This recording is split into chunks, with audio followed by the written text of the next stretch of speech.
રાધનપુર પાસે Rapar Anand રૂટની ST Volvo બસને અકસ્માત નડતા 4 વ્યક્તિઓના ઘટના સ્થળે મૃત્યુ, 10 વ્યક્તિઓ ઘાયલ થતા તાત્કાલિક અસરથી દવાખાને ખસેડાયા।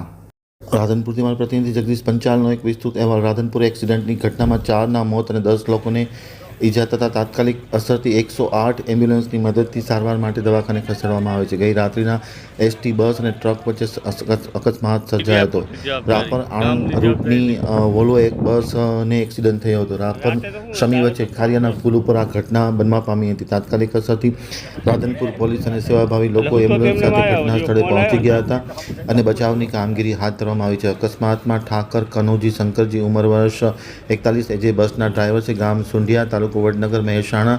ઠાકોર લાલાભાઈ વાહજીભાઈ ઉંમર વર્ષ 33 અમીરપુરા રાધનપુરના વતની છે। બજાણિયા અમૃતભાઈ રામશીભાઈ ઉંમર વર્ષ 30 ઝરુસા તાલુકો સાંતલપુરના વતની છે, તેઓ ડ્રાઈવર છે। અને ઠાકોર નિકુલભાઈ ભારુભાઈ ઉંમર વર્ષ 20 બામરોલી સાંતલપુર અને વતની સાંતલીના છે, ગાડીના કંડક્ટર હતા। તમામના મૃત્યુ નિપજ્યા છે, જ્યારે ઘવાયેલાઓમાં બાબુભાઈ કરશનભાઈ પ્રજાપતિ, હિરેનભાઈ રસિકભાઈ દરજી રાપર, નિલેશભાઈ વિસનજીભાઈ રાપર, ખોડાભાઈ મકાભાઈ વાઘેલા આણંદ, પ્રભુભાઈ પરમાર કીડિયાનગર તાલુકો રાપર, જીતુભાઈ ગાભાભાઈ પ્રજાપતિ આણંદ, અશરફભાઈ શેખ રાધનપુર, દયાબેન પ્રભુભાઈ રાજપૂત કીડિયાનગર રાજપુર। આ તમામને ઈજા થતાં સારવાર માટે દવાખાને ખસેડવામાં આવેલ છે। પોલીસે ઘટના સ્થળે પહોંચી અને કામગીરી હાથ ધરી છે।